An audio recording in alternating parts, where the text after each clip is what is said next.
Hi guys, this is Irisa, and welcome to Chapter 16 of my Fire Emblem 6 Low Turn Count playthrough.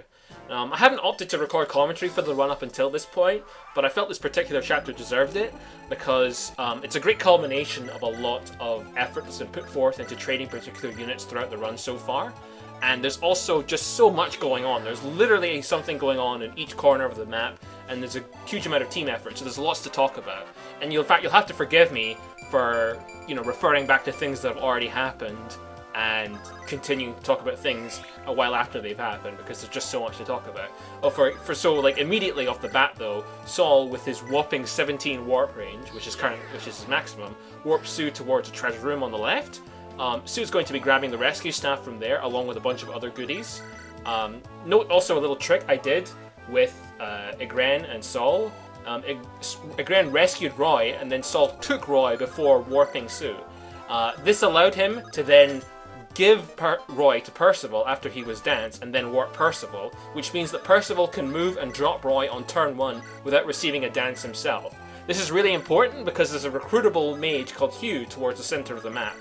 And Hugh has a tendency to run off towards the right if someone isn't within his attack range immediately, and that would suck because that would mean Roy would have to traverse more tiles in order to recruit him, which would up the turn count, which we definitely don't want. So, again, quickly on enemy phase, Percival was attacked by a Horse Slayer Knight. Percival had a hand axe equipped, so the Knight didn't have particularly good hit rate on him, but I'll get into why it's important that he didn't one-round KO that Knight in a second, but obviously something you may have also noticed just now that was quite a bit weird was that enemy mage attacked Roy at 1 range instead of 2 range, even though, sure, Roy had the light brand equipped, but it's still quite odd for mages to do that. They don't usually have behavior like that. Anyway, yes, sorry. Sue routing a bunch of enemies through the wall, which is another nice thing for bow users, and here she also intentionally does not one-round KO this sniper, although she does one-round KO this paladin because she had a 6-use iron bow which broke an enemy face, which allowed her to swap to a silver bow to allow for the one-round KO. Now, the reason why this is like a dual reason, Percival and Sue did not want to kill their particular enemies, is to get these physic bishops to move down and heal their targets. These bishops are quite annoying, and we really want to kill them, so the idea is that by leaving a unit alive, or rather leaving units at low health in order to trigger them to move and heal, we'll be able to get them to move into our range so we can fight them on this particular enemy phase, and that way we can save ourselves some hassle later. I haven't talked enough about what's going on the right hand side of the map. We're sending an entourage of our paladins, Alan, Marcus, and Zealot, along with our 10-move flyer, Shana, and Lilina. Lilina is going to be routing most of the enemies over here because she needs the EXP in order to reach late game benchmarks. But the rest of the group is going to be heading mostly to grab the Bolting Tome, which is important for boss kills later, and the Brave Lance. Over here, Milady, who's holding a Igrene, is warped towards the top left of the map. That's because there's another recruitable unit over at the top left called Zeiss, who is Milady's brother, and we need to recruit him in order to actually get to the special ending of the game, because he's required for a Gaiden later.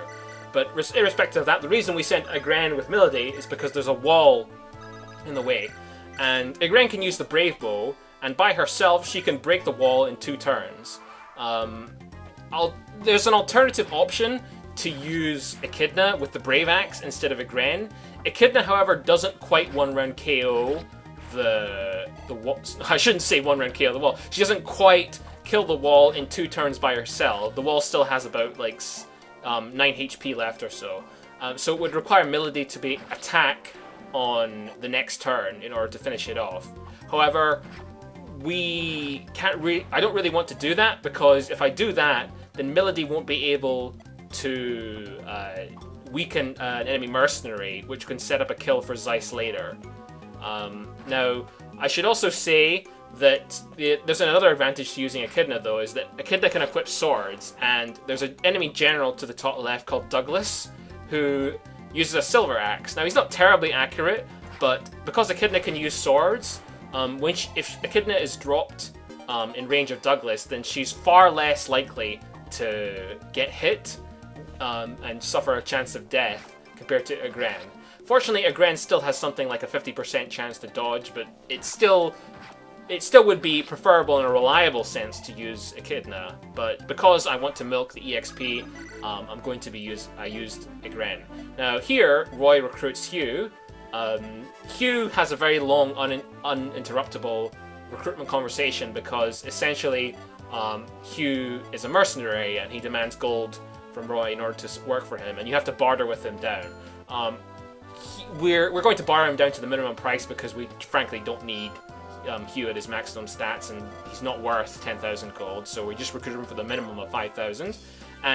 But it should also be noted that Hugh is now going to perform something quite cute, where he actually is able to rescue Roy after taking away all of his weapons, of course, and then which enables Percival to rescue drop him. This means that Roy is now in range of the throne for the next turn, which is obviously what we want to happen because we want to aim for a seize on the next turn. Percival ended his turn in front of the boss, Narcian, with a Wormslayer equipped. Now, Narcian has a Delphi shield equipped, which negates his flying weakness, but he's still a Wyvern, so he's weak to Worm-slaying weaponry. Now, Percival isn't fast enough to double Narcian, so I have to fight Narcian twice, once on enemy phase and once on player phase. If I'd used the Speed Wing on Percival last map, then Percival would have been able to double and simply kill Narcian in one round. And this is the reason why the Physic Bishops had to be killed, because if Narcian is reduced to half HP, then he will get healed by the Bishops before the end of the turn, because there's exactly one Dick Bishop who will like move after Narcian, which is quite rare in this game. Usually the boss moves last. But I also could have had Alan do the boss kill instead of Percival, because Alan's fast enough to double, but Alan is so overleveled that like really the EXP is somewhat wasted on him, so I felt it was better to give it to Percival. But here Igrene breaks the wall. I actually forgot, or rather in a subsequent like change to edit I made, instead of doing this trade shenanigans in order to enable Zeiss to get this kill, I simply just had Igrene carry an Iron Lance for Zeiss to use, so that he could get that kill. Here is something quite amusing. Marcus uses a steel axe to gum the Maniket in the way to the chest room over there for exactly 2 damage, because that's all it needs in order to one-shot with 4 Blaze. It just saves a 4 Blaze use, but I thought it was pretty amusing. I could have used something more accurate like a Silver Lance, but I mean, it's within reason, and the Silver Lance is worth more money, so I just decided to do that instead. Luna is now capped on speed, but she still needs a couple more level ups in order to, pull off the really late game stuff. It's actually quite ridiculous how many stat ups she needs in order to fulfill all the requirements, but again, we don't really have time to talk about that. And there's the rescue staff. Most of the other loot there has been grabbed besides the silver bow, which we don't really need. At this point, Cecilia is just burning RNs in order to rig Percival's level up against Narcian. And I forgot to mention before, we stole the red gem from a mage, and Saul routed a bunch of enemies near the start. They went to Saul, even though he's like very high level and maxed out on magic. I want him to get to 8 tomes, and he's very close now, so he just needs to kill a bunch more enemies in order to reach 8 tomes so we can get to Purge later on. Now, that's about it! Woo!